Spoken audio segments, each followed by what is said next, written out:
Hello, everyone. Welcome to another episode of AI Amigos show. My name is Marina, and I'm very happy to be here with Jean Chao and James. Hi, guys. How are you?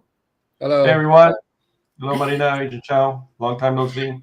Yeah. Hello. Yeah, that's true. That's true. Fair enough. 1 week. Guys,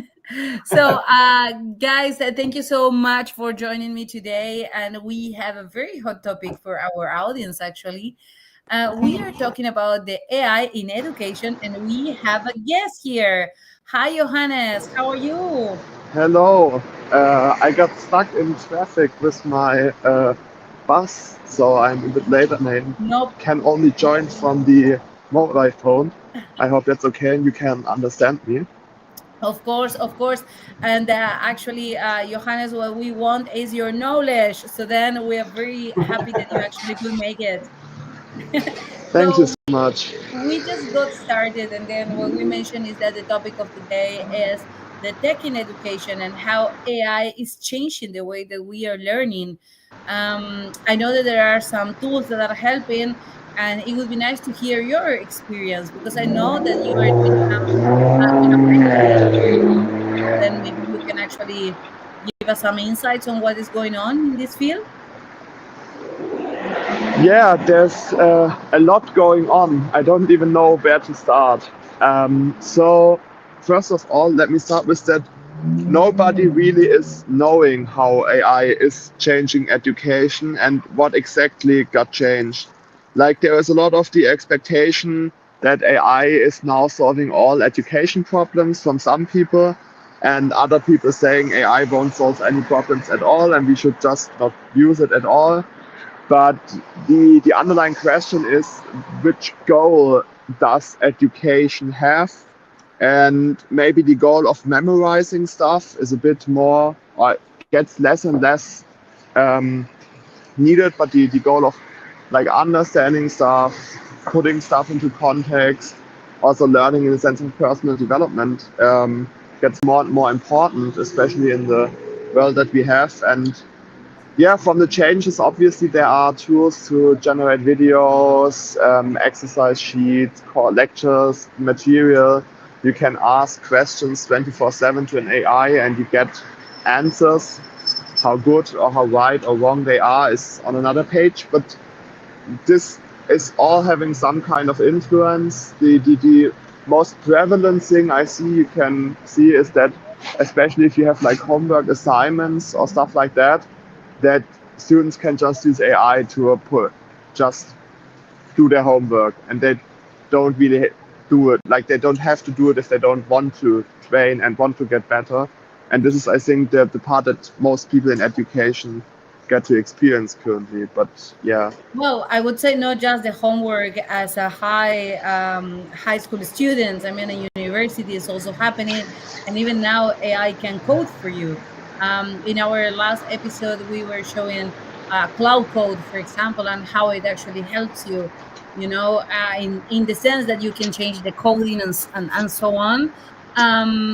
But it is true that it's kind of changing, the way that we know how to study, for example. But I remember, I don't know, guys, you were in that conference with me. I don't know if you were in the same session though in Berlin, where there was a person that someone was talking just because all this wave of the AI in education was actually approaching, and someone said, "Okay, but." Is AI really helping people to learn? Because AI is actually doing a lot of stuff for people, so then they are not really learning. And then she said, "Well, but let's define learning. So what is learning? They actually as well need to learn how to use AI, right? As we learn at some point how to use Google Maps instead of maps when we are going, to visit some place." Yeah, but I mean, even Marina, like when you were doing it, Jin Chao and I think Jin Chao would agree with this. Is that when we were doing like the coding or the vibe coding, even though it did all the coding for you, you actually if there's a problem or an issue, you need to understand where to go, how to read it, debug it, and fix it. So it's not Oh, just like 100%, 100%. so And I always say, you have to know. You have to know, and if you don't know, yeah, you know what I'm. If you don't know, you don't know. you know, I know, but I always say, guys, when we talk about when you get, for example, like a master's in AI or a bachelor's in AI, I always say that probably I was the last cohort that finished the master's in AI when ChatGPT was not there to help. And when I saw ChatGPT for the first time, I thought, oh, why it didn't exist when I was doing it? It would have been much easier. My life would have been much easier than it was.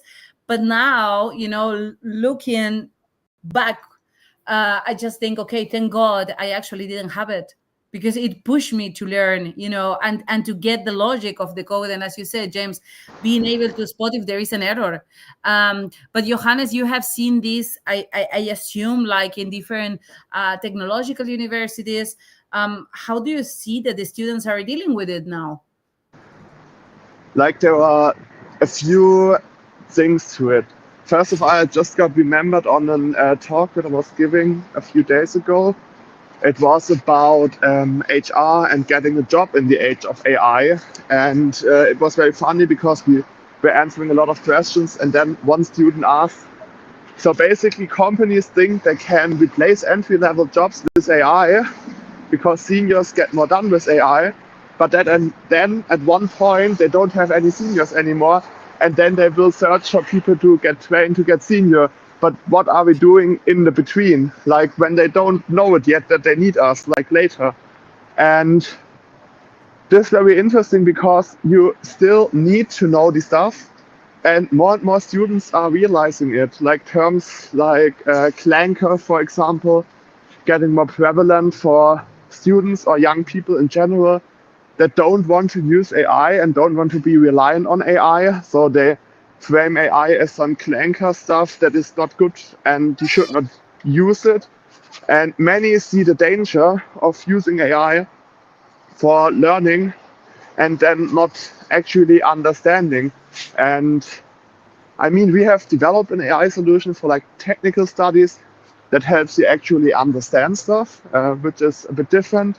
But when you see also at the advertisement, there are so many learning apps out there that basically tell you, yes, you can learn just 10 minutes a day and you will finish your studies, but which is like obviously bullshit. But the thing is, it's Like Duolingo, that says you study 10 minutes a day and you will learn German. Here I am 3 years later, I still cannot, complete the phrase.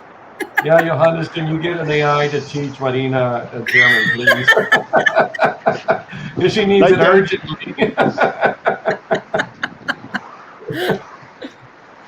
I We're mean, there are joking. new AIs coming to also help you like practice speaking, which is like quite an important thing if you want to learn how to speak a language, that you actually practice speaking and not do some Duolingo quizzes.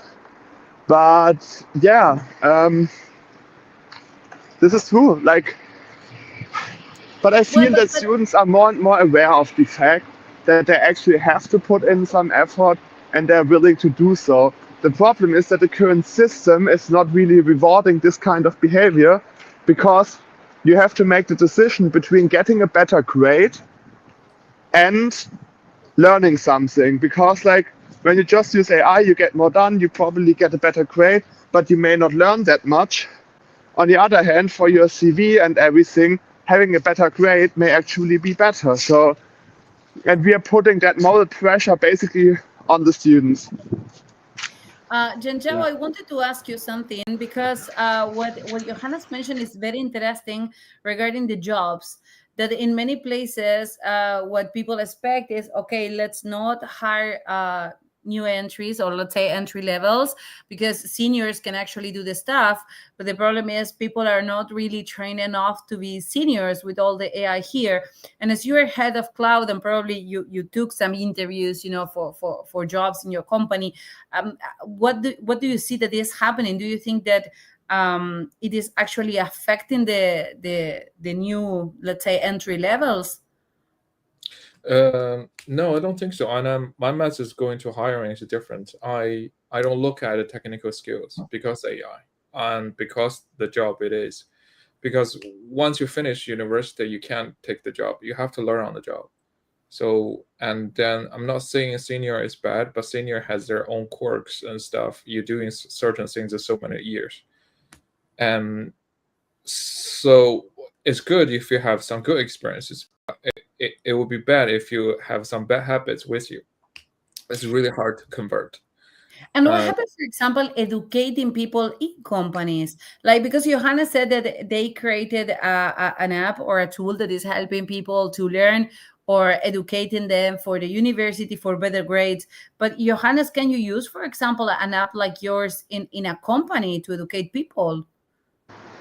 The thing is, for theoretical knowledge, yes, but usually the thing that people have to learn when they come into a company is, in my regard so far, not really the technical skills, because they should have gotten them from university, but more like process knowledge, how to behave in, like how to work in a team long term, not just for one assignment over 2 weeks, but how to actually work as a team, be productive on scale. Because like developing or building something as one person is a lot much different than developing something with 20 persons. So those kind of things, I think, more important. And I don't really know a way of learning that except just doing it. No, of course. I would like to say hello to Pranav. Thank you for joining the conversation. You are an AI engineer student. Maybe you can tell us your experience. Have you tried any app that helps you learning, or in the university where you are they using any tool to help you? And also, I would like to welcome other people that are in our audience watching us to jump into the conversation. We would love to hear your experience as well. Maybe you have tried some great tool there or not, or maybe it didn't help you. So then we would like to hear from you. I have a question for Johannes, because today there was something out in regards to, I don't know if you saw Air Canada, where there was a bereavement and someone was talking to the chat, and it said that they would offer a bereavement discount because they had someone die in the family, and they would give them a discount for travel. And the chatbot said that they did, even though on their website officially it was a no. And so now they're suing. I believe they got them. It was talked about anyway recently. It's been some time ago that this happened. So my question is in regards to, this was obviously a hallucination. How do you deal, because the stakes are really high in education? How do we ensure that the AI is not hallucinating and teaching the wrong things to students? And I'm sure you get this question a lot, Johannes. Yes, I get this question a lot. Thankfully, we are in the STEM field where knowledge is like kind of factually. I think teaching history or teaching like, I don't know, philosophy is a bit harder because it is a bit more nuanced, and like there is also like some philosophy behind stuff, and like putting stuff into historical context is kind of hard. But for STEM science, like for calculation, models are getting better, obviously, but at the same time, you can run verifications. There are basically 3 ways to run verifications.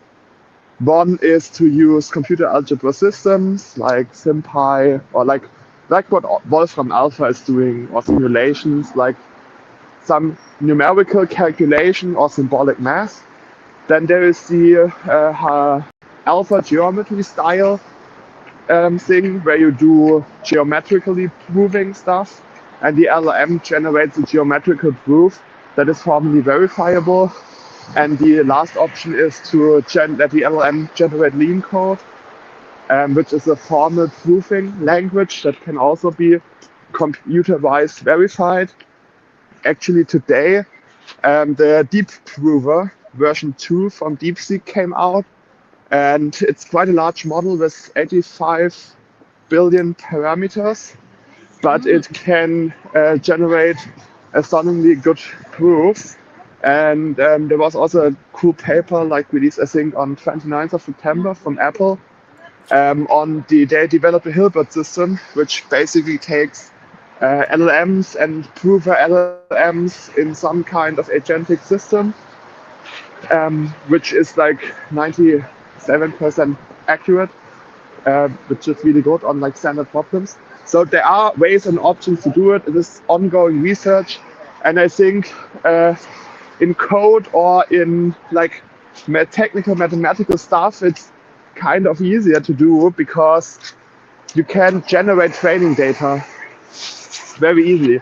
Like you can generate 100,000 exercises by just variation of input variables and having the right solution and stuff like that. But for example, there are only so many history books, and some of them may be wrong. Some stuff in the internet is wrong. So it may sound paradoxical, but I really feel that the hallucinations go away on the topics where you would assume that it's very easier for the LLM to get it right is actually harder than on the technical part. Yes, I but mean, you know, oh, sorry, go on, James. no, I was just going Sorry. to say, even on history, like he's mentioning there, there's always different versions of history, right? There's an event, and then you have different perspectives. So there's like which one is the correct one. Even we as humans deal with that. So how's the machine going to learn that? But anyway, sorry about that. That's what I was thinking there. I was like, that's a tough No, one. no. But I think what Johanna said is a fair point. But there is another thing. So then imagine if you ask help from AI to, let's say, help you with I don't know, let's say a calculation. Okay, correct me, whatever. So then if you do handwriting, it involves as well some OCR, for example, techniques, because the model maybe not always identifies what is in the handwriting, for example, like a 0 and an O, something like that. And I know that it learns by context as well, but sometimes it could actually happen, and that could be a problem. But I don't know if this is something that Johanna's app is doing. I think it's not. But if there are other companies or other tools that are working with that, that might be the problem rather than the hallucinations for the content itself. And as Johanna said, for something that is factual, right? Yeah. So then I think that would be kind of the main challenge in there. What do you think, Johannes? Oh, there are so many challenges. So there are not there is no shortage of challenges in that field. But what I found interesting, the most hard challenge is to nail the experience of a user and keep the experience consistent. What do I mean by that? Like there are better OCRs coming and stuff like that, but Like Paddle OCR, for example, is really good.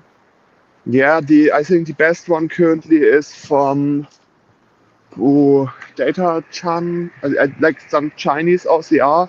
But the thing is that the problem is not really the quality of it, but like making all that systems work together, retrying, no issues, a good error handling, and then also redirecting in case something is not incorrect. For example, if some error happens, that the LLM does not get derailed because of the error and gives some really bullshit answer. And then also like that the style is similar, that the style feels personal, that the technology knows what you can do and what you cannot do and really adapts to you. And it is a very different and hard problem to actually solve because every human being is a bit different and prefer other styles, and every model is different. So if you switch out some parts of your model, or you change some system prompt here and there, or add some additional verification, it may alter the experience, how a user feels the interaction between your platform and him or her is actually going on, and that puts users off. Yes, Was that no, clear? that's true. But the problem then it would be rather with the kind of tool that you are offering. We have a question here from the audience, Johannes. So then I will just pop it out, and maybe we can answer this. He is asking, do you think AI system can help train or coach junior data scientists while reducing mentoring burden on senior data scientists, for example? There is very little opportunity for juniors to gain practical knowledge now. Huh. Yeah, I think so. I mean, just being able to, like, how fast it has become to generate some visualizations from some data or dig into data and generate some functions on top of it. Like for example, the Jupyter notebook has become so much easier, so you can work more easier, but also like, I mean, yes, I think so.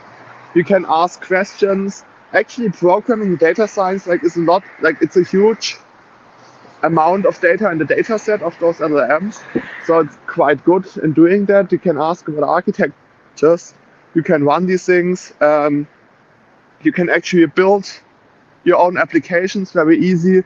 So you can really focus on the data analytics or like data science part of it, do something with it, and then actually use it also in a product or like some demonstration quite easily.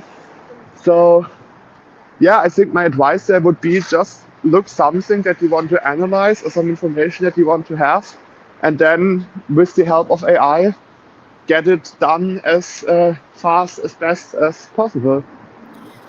I think it's a fair point as well, but like there is something else in parallel here that comes to my head, because when we talk about AI in education, what all think is okay, education in academia. But I think the question that Fadel brought up is very interesting. It's kind of okay. We can also use it to learn it. Or to learn something when we are at work. I remember my first days in business intelligence were kind of hard because the senior was really busy all the time. So then I had to learn a lot of things on my own, kind of okay, trying to figure out how to do the stuff, where to get the data from exactly, learning all the queries because it was my first time working with the SQL language that I never done it before. And I think now maybe it wouldn't be an issue if we had such a tool that could help, the This beginners, right? this is the area literally James and me working for. We're from a simulation company, right? Yeah. So what Johanna was focusing on was learning a bit. There is the kind of edtech, the whole edtech stuff. Like a week ago or 2 weeks ago, our company just went to the DevLearn. That's the biggest learning in US, right?